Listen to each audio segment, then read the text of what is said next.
지난 한 주 동안 우리 장로님들이 배려를 해주셔서 기도원을 다녀왔습니다.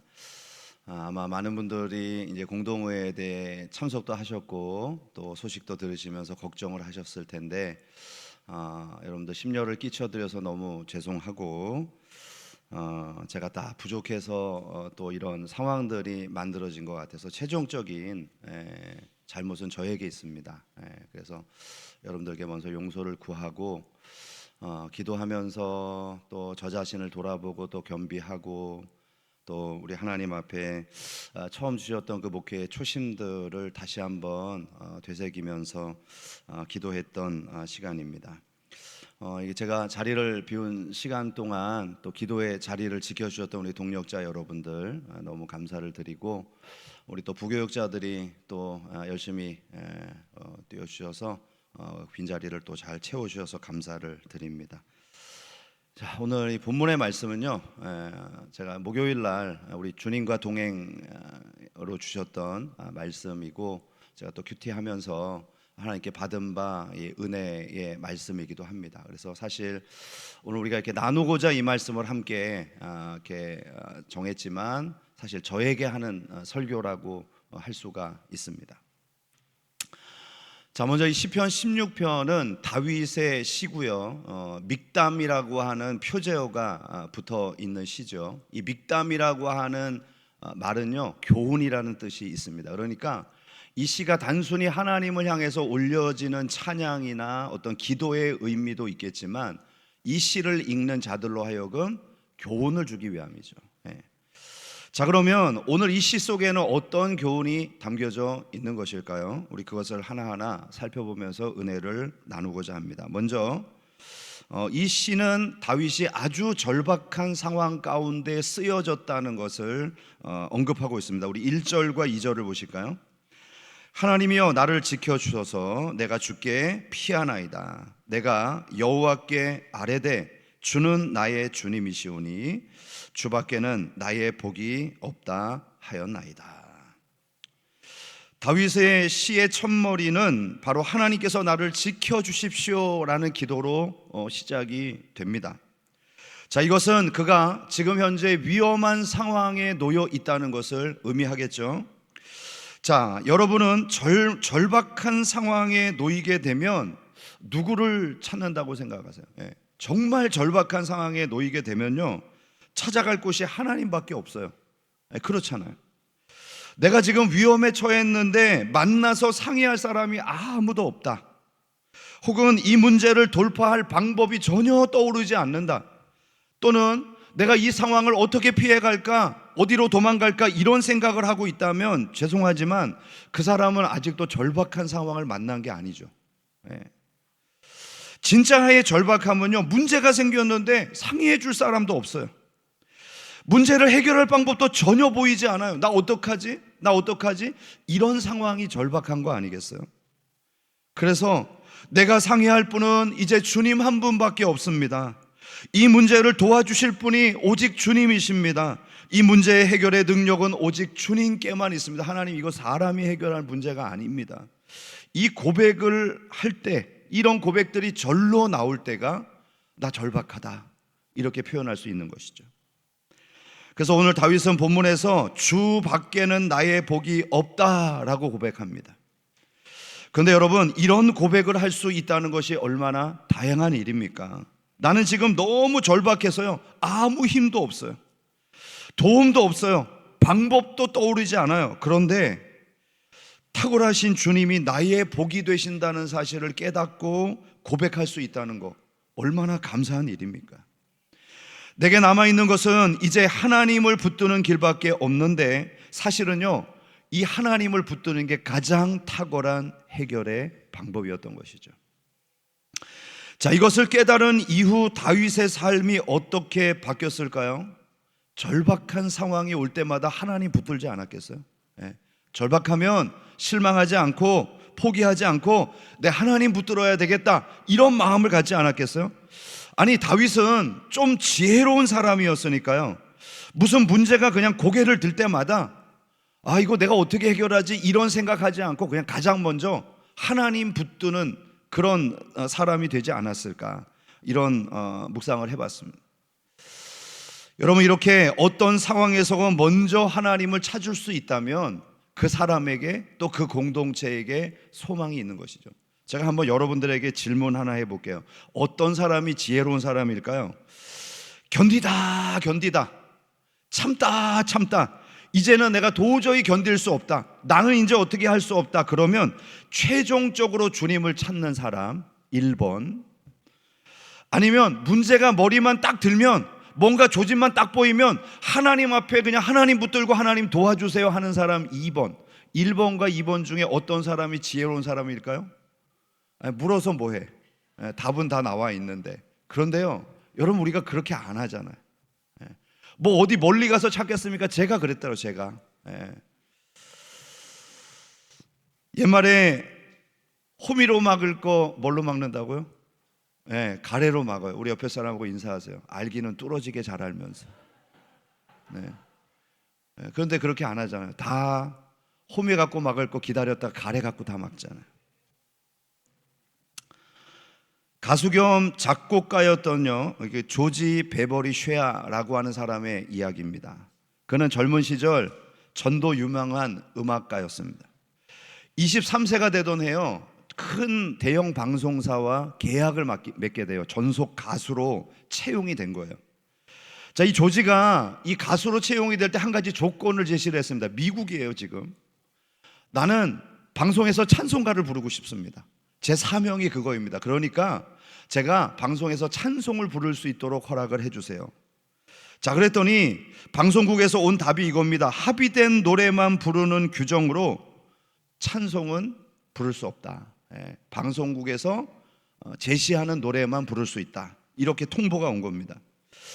그는 고민을 하다가 기도했어요. 그리고 어머니에게 같이 의논했습니다. 어머니, 이런 상황이 됐는데 어떻게 하면 좋을까요? 어머니는 기도하면서 하나님의 응답을 기다리자고 했습니다. 이 조지 역시 뭐 기도 외에는 다른 방법이 없으니까요.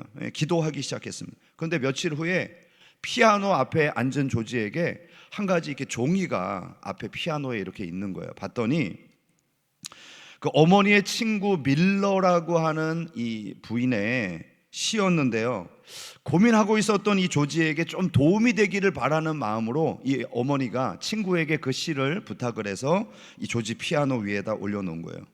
참 지혜로운 어머니 아니에요? 어머니, 나 이런 문제가 있는데 어떻게 할까요? 이렇게 해라. 이렇게 지도하지 않고 함께 기도하자. 그래놓고 기도하는 조지에게 도움이 될 만한 시를 슬쩍 앞에다 둔 거예요. 한번 봐라, 보고 기도해봐라. 여러분, 그 시가 뭐였는지 아세요? 주 예수보다 더 귀한 것은 없네. 그래요. 여러분들이 짐작하는 그 찬송이에요.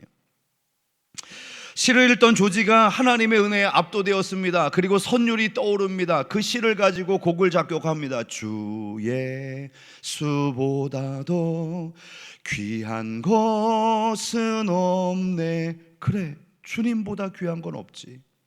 내가 주님을 찬송하고 높이려고 가수가 됐는데 찬송을 부르지 말라고 하니 내가 어떻게 이 방송국과 일할 수 있을까? 그래서요, 그 방송국과 맺은 계약을 해제하고, 그리고 조그마한 방송국, 찬송을 부를 수 있도록 허락해 준 방송국과 계약을 맺어서 이제 거기서 가수 활동을 하는데요, 거기에 젊은 전도자 하나를 만나게 돼요. 그 전도자의 이름이 여러분들 다 아는 이름이에요.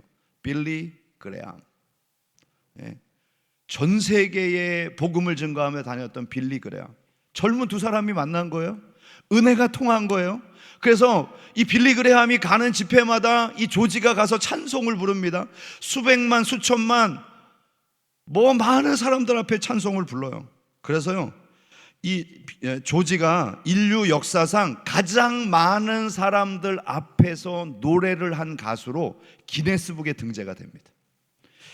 조지 베버리 쉐아는 2011년 102세의 나이로 그래미 평생 공로상을 수상받게 되었습니다. 수천 명의 사람들이 모여서 기립박수를 치는 그 자리에 이 조지가 올라가서 단상에 서면서요, 수상 소감을 이렇게 말했습니다. 여러분, 진심으로 감사합니다. 그러나 저는 여러분의 뜨거운 박수 갈채도 주 예수 그리스도와는 절대로 바꿀 수 없습니다. 조지는 자기가 작곡하고 부른 그 노래대로 살았던 사람이었습니다. 시편 16편은 다윗이 하나님께 피할 수밖에 없는 상황에서 지은 시라고 말씀을 드렸죠. 그렇지만 오늘 이 시 속에는 다윗의 깊은 신뢰가 노래되어 있습니다. 그의 확신이 들어있죠. 그러나 여기서 정말 중요한 포인트는 다윗이 절박한 상황에서 하나님을 찾아 문제를 해결했다는 것이 아니에요. 그게 아니라 그가 하나님 외에는 다른 가능성을 두지 않았다는 것이죠.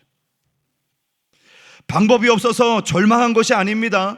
힘이 없어서 포기한 것이 아닙니다. 모든 가능성을 오직 하나님께만 두고 기도했다는 것, 이것이 바로 이 다윗의 신앙의 위대함입니다. 그래서 다윗은 한 가지 중대한 결심을 했던 것이죠. 4절 보실까요? 4절. 다른 신에게 예물을 드리는 자는 괴로움을 더할 것이라. 나는 그들이 드리는 피에 전제를 드리지 아니하며 내 입술로 그 이름도 부르지 아니하리로다. 만일 우리가 참으로 살아계시고 신실하신 하나님을 버리고 물질의 신, 쾌락의 신, 세상의 지성의 신을 쫓아간다면요, 오늘 다윗은 말해요, 괴로움이 더할 것이다. 그래서 다윗은 그런 신들을 추종하지 않을 뿐더러 자신의 입술로 그 이름도 부르지 않겠다라고 결심합니다. 다윗이 이렇게 고백한 이유는 그의 삶에서 다른 신을 부르고 쫓아갔다가 망한 사람을 옆에서 똑똑히 지켜봤기 때문이에요. 누구일까요? 바로 이스라엘의 초대왕 사울이었습니다. 역대상 10장 13절과 14절은 이렇게 기록합니다. 사울이 죽은 것은 여호와께 범죄하였기 때문이라. 그가 여호와의 말씀을 지키지 아니하고 또 신접한 자에게 가르치기를 청하고 여호와께 묻지 아니하였으므로 여호와께서 그를 죽이시고 그 나라를 이새의 아들 다윗에게 넘겨 주었더라. 혹 여러분 중에 삶이 어렵다고 무당 찾아가서 점치고 굿하는 분들이 있을지 모르겠습니다. 사울이 죽은 것은요, 이것 때문이라고 오늘 성경이 밝히고 있거든요. 만일 그런 일이 있었다면, 아니면 아유 내가 잠자리도 뒤숭숭한데 점이나 한번 쳐볼까, 뭐 이런 마음을 행여라도 먹었다면 여러분, 이거는 그냥 웃고 넘어갈 일이 아니라 회개해야 될 일이에요. 회개해야 돼요. 이미 구정 연휴가 이제 시작되었는데요, 가족들하고 모이면 안 믿는 사람들 늘 하는 거 있죠. 연초에 토정비결, 올해의 운세, 뭐 재미로 보는 타로점, 여러분 이런 거 근처도 가지 마세요. 정말 재미로라도 하지 마세요. 이거 너무 위험한 거예요. 사울이 그것 때문에 죽었다니까요. 우리는 오직 하나님께 물어야 합니다. 왜 그럴까요? 하나님께 물어야 살 길이 보이기 때문에 그렇죠. 요즘 여러분 TV 보면요, 종종 무당들이 나와요. 뭐 연예인이 됐다가 무당이 되거나, 또 뭐 비주얼 좋은 무당들 있잖아요. 뭐 예쁜 무당, 점 잘 치는 무당, 뭐 나와서 촥 연예인들 앞에다 앉혀놓고 방울 흔들면서 부채 촥 피면서 막 맞힌다고 합니다. 근데 잘 맞춰요? 못 맞춰요? 잘 맞춰요. 잘 맞춰요. 아니 귀신이 그런 능력도 없이 하나님 대적하고 우리를 미혹하겠습니까? 잘 맞춰요. 그래서 막 신기하다, 어떻게 그렇게 나를 잘 아냐, 뭐 이러면서 그냥 앞일에 내가 어떻게 되겠습니까? 이렇게 이야기합니다. 그런데 여러분, 그 내용을 가만히 들어보고 결론을 가만히 보세요. 여러분, 그 내용 중에 혹시라도 그 사람의 영혼을 구원할 방법이 제시되던가요? 없죠. 어떻게 영혼이 구원됩니까? 영생을 얻고 부활의 소망을 가르치는 내용이 나옵니까? 없어요. 결국 그들이 원하는 최종적인 결론은 뭐죠? 내가 너에게 살 길을 알려줄 테니까 부적 쓰고 구슬해서 나한테 돈을 바쳐. 그러면 내가 애구는 면하게 해줄게. 길 한 기운이 들어오도록 내가 기도는 해줄게. 그런데 책임지지 않아요. 책임지지 않아요. 여러분, 그 길을 따라가면 결국 귀신을 의지하는 것이고 귀신의 종이 되는 거예요. 제가 한번 또 질문해 볼게요. 여러분은 자신의 인생을 누구에게 맡기겠어요? 하나님께 맡기겠습니까? 귀신에게 맡기겠습니까? 하나님께 맡겨야죠. 그러면 하나님께 물어야죠. 왜 무당에게 찾아갑니까? 하나님께 묻고 하나님의 응답이 주어지면 그 뜻에 순종해야 하는 것입니다. 그런 믿음으로 하나님께 기도하면 다 알려주시죠. 저는 많은 경우 하나님의 응답이 모호하고 기도해도 응답이 없는 이유는 우리가 순종할 준비가 안 돼 있어서 그렇다고 생각해요. 아니, 순종할 마음을 가지고 기도하는데 왜 하나님께서 숨기시겠어요? 왜 안 알려주시겠어요? 하나님은 우리의 삶에서 차선이 되기를 결코 원하지 않으십니다. 우선이 되기를 원하세요. 내가 사용할 방법 다 써보고 후순위로 하나님을 찾는 것이 아니라 모든 삶 속에서 1순위로 하나님을 찾고 의지하는 성도가 되기를 원하십니다. 저는 우리 모두가 그런 하나님의 자녀가 되기를 축복합니다. 그러면 하나님은 왜 이토록 우리를 사랑하시고 함께 하시고 지켜주시려고 하시는 걸까요? 그것은 하나님께서 우리를 존귀하게 여기시고 대하시기 때문입니다. 3절 말씀을 함께 읽겠습니다. 시작.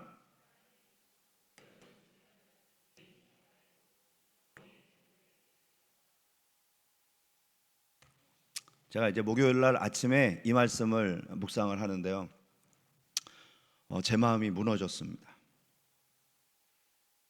하나님께서 저에게 인광교회에 속한 모든 성도들은 존귀한 자들이다, 나의 모든 기쁨이 그들에게 있다, 이렇게 선명하게 말씀하셨어요.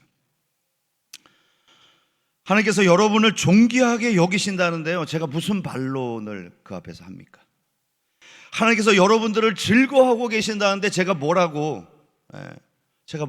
하나님 앞에 동의할 수밖에 없더라고요. 저의 감정, 저의 아픔 따위가 뭐가 대수겠습니까? 저는 그냥 하나님의 말씀에 꼬꾸라졌어요. 그렇죠, 하나님. 하나님이 우리 인광교회 성도들을 존귀하게 여기시네요. 한 명 한 명을 너무 기뻐하시는군요. 아, 하나님의 마음이 그랬군요. 제가 깨닫게 됐습니다. 그리고 제가 지난 시간 했던 설교들이 주마등처럼 지나가는 거예요. 하나님이 이 세상을 창조하시고 우리 인간을 자기의 형상과 모양을 따라 존귀하게 만드셨어요. 그리고 그들을 보면서 내가 보기에 심히 좋았다, 이렇게 말씀하셨어요. 하나님은 우리를 존재 자체로 보시기에 좋은 자들로 창조하셨고, 그렇기 때문에 우리는 존귀하고 사랑받아 마땅한 존재다. 제가 선포했던 그 말씀이 하나님의 마음이었고 진리였더라고요. 저는요, 이 주님과 동행이라는 이 사역을 사실 성도님들을 위해서 마련한 거거든요. 왜? 하나님 보시기에 좋은 공동체 만들어야 되니까 말씀과 동행하면서 여러분 제발 말씀으로 하나님 보시기에 좋은 삶을 여러분들을 위해서 만든 건데, 하나님이 저를 위해서 이 사역을 주셨더라고요. 저는 올 한 해에 그래서요, 주님과 동행 열심히 하려고요. 52주 한 주도 안 빼놓고 다 하려고요. 여러분들도 하면 얼마나 좋을까.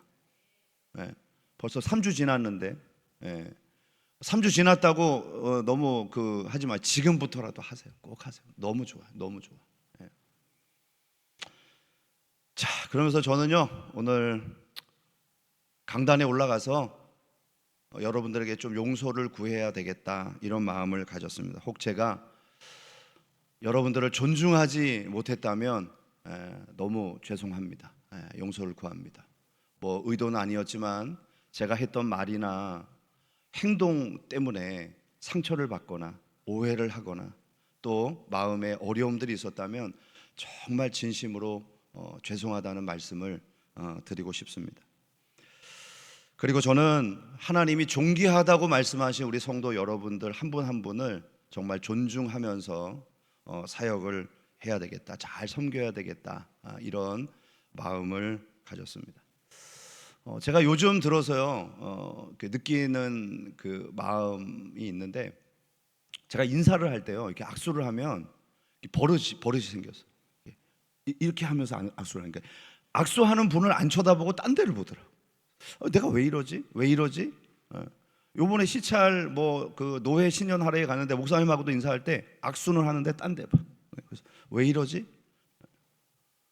제가 이 입구에서 악수를 하잖아요. 늘 악수를 하는데 이 악수를 하다 보면 악수하는 분을 쳐다볼 수밖에 없잖아요. 그러니까 옆에 분들 이렇게 지나가면 나중에 들려오는 소리가 목사님이 나한테 눈도 안 마주쳤어, 인사도 안 했어, 그러시더라고요. 그래서 제가 그 다음부터는요, 악수는 해서 손은 잡았으니까 이분은 이제 일단 처리가 됐고 인사, 옆에 가는 분들 안 놓치기 위해서 이렇게 인사를 10년 동안 하다 보니까 제가 인사할 때 악수를 하거나 이렇게 하는 분들 집중을 안 하더라고요. 그래서 내가 이렇게 바뀌었구나. 그러니까 혹여라도 제가 의도하지는 않았지만 여러분들에게 상처가 되었다면 정말 죄송하다는 말씀을 거듭드립니다. 두 번째로 제 마음이 무너진 구절이 있습니다. 6절인데요. 6절도 한번 읽어주시죠. 내게 줄로 재어준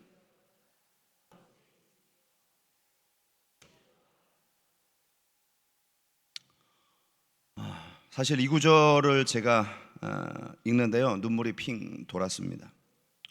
제가 너무 좋아하는 구절이기도 한데 사실 제가 인광교회 처음 올 때 이 말씀을 묵상하면서 내게 줄로 재어준 구역은 아름다운 곳에 있으며 하나님, 인광교회가 아름다운 교회입니다. 나에게 가장 좋은 교회입니다. 이 고백을 계속했거든요. 제가 이런 고백을 할 수 있었던 이유는 딱 하나입니다. 하나님이 이 목사를 사랑하신다. 아멘 하세요. 하나님이 이정배를 너무너무 사랑하신다. 제가 만족할 때까지 이건 계속하려고. 하나님이 이정배 목사를 누구보다 더 사랑하신다.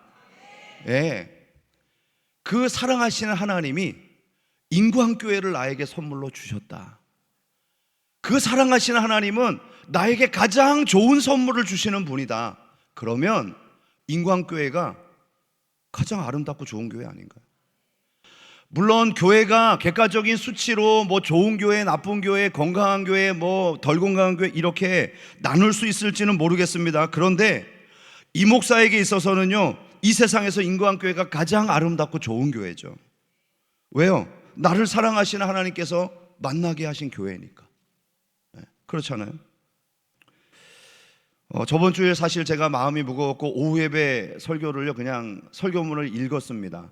오후 예배 설교가 하나님이 아름다운 교회, 하나님이 보시기에 좋은 교회, 그거였잖아요. 제목이. 마음이 참 무거웠고 어떻게 내가 설교를 할까 고민을 하다가 그냥 사명이니까 서야 되고 준비한 말씀이니까 읽어야 되겠다 그래서 읽었는데요, 하나님은 저하고 전혀 다른 관점으로 보고 계셨더라고요. 여러분, 인광교회 좋은 교회입니다. 인광교회 하나님이 사랑하시는 교회입니다. 물론 우리의 눈에는 그렇게 보이지 않을 수 있어요. 그런데 하나님이 그렇다고 하신다니까요. 그 하나님의 결정과 하나님의 결론 앞에 우리가 뭐라고 하겠어요? 내게 줄로 재어준 구역은 아름다운 곳에 있습니다. 동의하세요. 빨리 아멘 하세요. 왜? 그 하나님의 말씀 믿고 가야지. 우리는 지금 그런 교회를 세우기 위해서 진통의 시간을 보내고 있습니다. 이미 산통은 시작된 거죠. 과정이 쉽지 않을 것 같습니다. 산모가 아기를 낳을 때 하늘이 무너지고 땅이 녹아내리는 것 같은 그런 진통을 겪는 것처럼 우리는 아주 고통스러운 진통의 시간을 보내고 있는지도 모르겠어요. 그런데 우리는 확신하죠. 산고 끝에는 새 생명이 태어나는 기쁨이 있다. 하나님께서는 반드시 우리에게 그 기쁨을 주실 줄로 믿습니다. 그렇게 우리는 흔들림 없이 하나님 앞에 기뻐하고 감사할 수 있는 것이죠. 8절에서 11절 말씀입니다. 내가 여호와를 항상 내 앞에 모시며 그가 나의 오른쪽에 계심으로 내가 흔들리지 아니하리로다. 이러므로 나의 마음이 기쁘고 나의 영도 즐거워하며 내 육체도 안전히 살리니 이는 주께서 내 영혼을 수월에 버리지 아니하시며 주의 거룩한 자를 멸망시키지 않으실 것임이라. 주께서 생명의 길을 내게 보이시리니 주의 앞에는 충만한 기쁨이 있고 주의 오른쪽에는 영원한 즐거움이 있나이다. 우리가 흔들리지 않기 위해서는요, 시선 처리가 참 중요합니다. 여러분, 균형 감각이 아무리 좋은 사람도요, 눈 가려놓고 한 발 들라 그러면 어떻게 해요? 흔들거려요. 그러니까 눈을 가리면 균형을 잃어버려요. 체조 선수나 무용서들이 턴을 하잖아요. 턴을 할 때 그들이 쓰러지지 않고 계속 균형을 유지할 수 있는 이유가 뭐죠? 가만 보시면 시선 처리를 잘해요. 그래서 안 넘어지는 거예요. 여러분, 우리가 흔들리지 않고 균형을 잡기 위해서는 항상 주님을 내 앞에 보시고 그 하나님을 주시하며 가야 돼요. 그렇지 않으면 넘어지는 겁니다. 우리가 하나님을 계속해서 바라보면 두려움이 날아갑니다. 걱정도 사라집니다. 여러분, 그런 경험 해봤잖아요. 눈 감고 주님 부르면 마음이 평안한데 눈 뜨고 현실을 보면 다시 불안해. 그런 거 많이 경험했죠. 주님 하면 사랑하고 용서해야 될 것 같은데 눈 뜨고 거시기를 보면 용서는 뭐야, 내가 같이 살아준 것만 해도 감사하지, 이런 마음이 들지 않습니까? 그래서 우리의 시선을 주님을 바라봐야 돼. 현실이나 사람이나 환경 바라보지 말고. 그러면 다윗은 하나님의 어떤 모습을 주시해서 보았기 때문에 흔들리지 않았다고 고백하는 걸까요? 그것은요, 부활하신 주님이에요. 부활하신 주님, 생명을 주시는 하나님. 오늘 본문은 사도행전 2장에서 베드로에 의해서 인용된 말씀인데요, 사도행전 2장이 오순절 성령 강림이 일어난 사건을 다루고 있잖아요. 성령의 강력한 임재로 오순절을 지키기 위해 온 세계 각국의 모든 순례객들이 이 성령의 놀라운 임재로 소동하기 시작했습니다. 이게 뭔 일이요? 이러면서 소동하기 시작합니다. 베드로가 이때 그들 가운데 일어나서 입을 열어 말하기 시작합니다. 당시에 수많은 사람들이 방언으로 말하는 그들을 보며 저거 술주정한다 이렇게 말을 했는데, 지금 오전 9시인데 아침부터 술 먹고 주정하는 사람이 어디 있겠느냐? 이는 선지자 요엘로 예언하신 그 말씀이 성취된 것이다. 그러면서 이 성령 강림은 십자가에 못 박혀 죽으신 예수님께서 부활하셨기 때문에 일어난 일이고, 성경은 바로 그 부활의 역사를 다윗을 통해서 미리 예언한 것이다 라고 하면서 이 시편 16편 말씀을 인용했던 것이죠. 자, 베드로가 증거한 내용, 시편과 중복되는 내용을 빼놓고 제가 읽어드리겠습니다. 사도행전 2장 29절 이하입니다. 형제들아, 내가 조상 다윗에 대하여 담대히 말할 수 있노니 다윗이 죽어 장사되어 그 묘가 오늘까지 우리 중에 있도다. 그는 선지자라. 하나님이 이미 맹세하사 그 자손 중에서 한 사람을 그 위에 앉게 하리라 하심을 알고 미리 본고로 그리스도의 부활을 말하되, 그는 음부의 버림이 되지 않고 그의 육신이 썩음을 당하지 아니하리라 하더니 이 예수를 하나님이 살리신지라 우리가 다 이 일의 증인이로다. 다윗은 너무나도 위대한 사람이었습니다. 왜 그럴까요? 정말 부럽지 않습니까? 성령의 역사가 미미한 구약시대의 사람이에요. 예수님으로부터 수천 년이 떨어져 있는 사람이에요. 그런데 그가 부활을 보았다. 그리고 그 부활을 예언했다는 거예요. 예수 그리스도의 부활에 대한 선명한 그림을 보고 있었다는 것, 얼마나 놀랍습니까? 그게 왜 가능했을까? 그거는요, 다윗이 고난을 많이 당했기 때문에, 절박한 상황이 있으니까 기도했고, 기도하다 보니까 영성이 깊어졌고, 그러다 보니까 하나님의 계시를 받게 됐고 기록을 남기게 된 거 아니겠어요? 여러분, 본문을 한 구절씩 뜯어서 볼까요? 8절 말씀 보세요. 내가 여호와를 항상 내 앞에 모시며 그가 나의 오른쪽에 계심으로 내가 흔들리지 아니하리로다.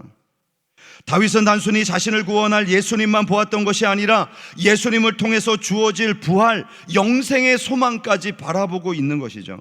많은 분들이요, 죄사함을 받지만 십자가에만 머물러 있습니다. 그래서 주님의 죽으심의 이 두려움에 사로잡혀 있었던 제자들처럼요, 늘 죄에 주눅들어 있는 거예요. 죄를 짓고 회개는 합니다. 용서는 받았습니다. 근데 딱 거기까지예요. 능력이 없어요. 다시 소생은 되는데 능력 있는 그리스도인으로 도전하지 못하는 거예요. 제자들이 소망을 찾은 것은 부활하신 주님의 소식을 듣고 나서입니다. 그들은 부활하신 주님을 만났고 그 주님으로부터 용서와 위로를 받았고 다시 한번 사명을 부여받았으며 성령의 임재의 약속을 받고 기도의 자리를 지켰습니다. 그럴 때 기쁨이 그들의 삶 가운데 찾아온 것입니다.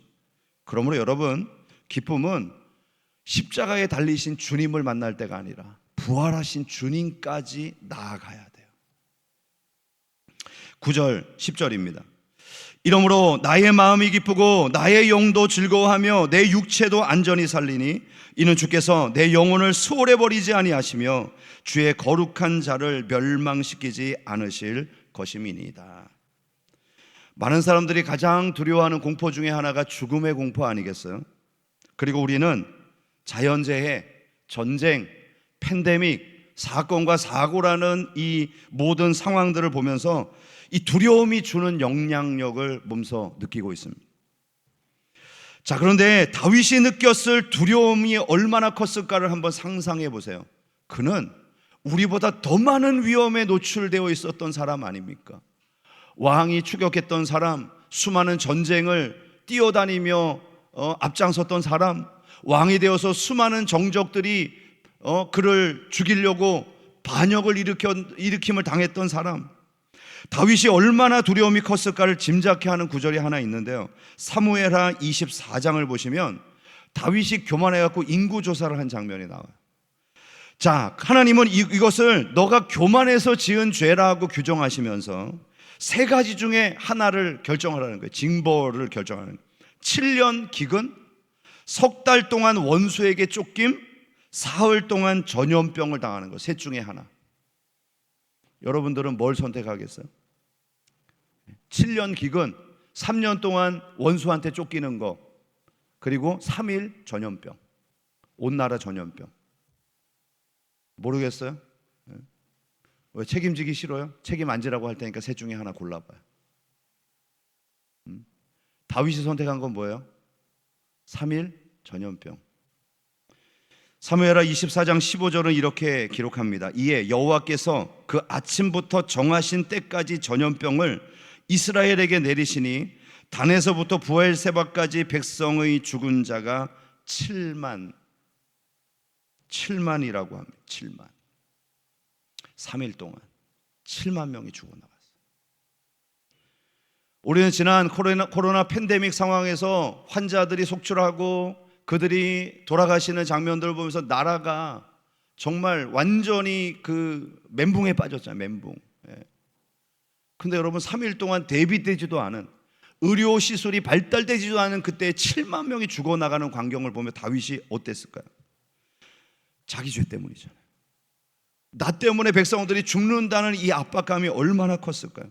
근데 여러분, 한 가지 질문해 봅시다. 다윗은 왜 세 가지 중에 굳이 전염병을 선택했을까?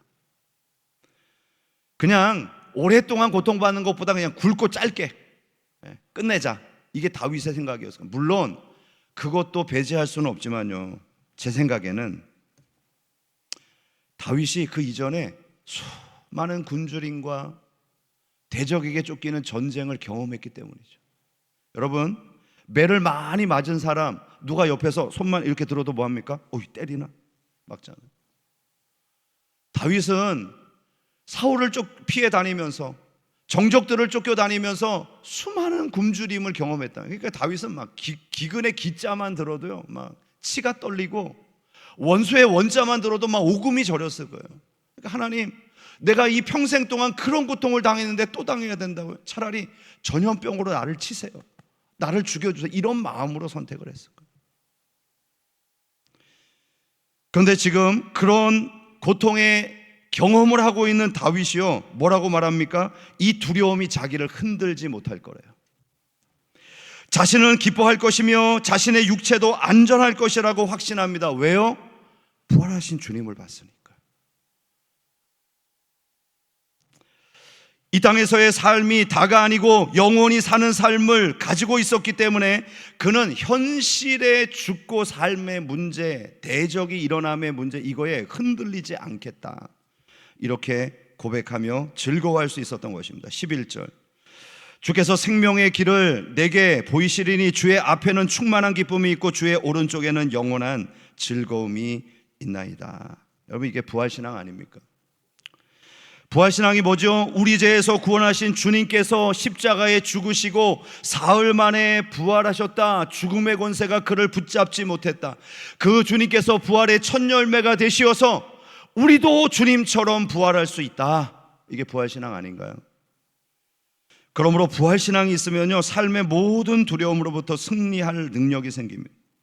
부활신앙이 있으면 환경의 지배를 받지 않고 기쁨과 즐거움을 누릴 수 있습니다. 부활신앙이 있으면 영원히 살 수 있는 생명을 얻게 됩니다.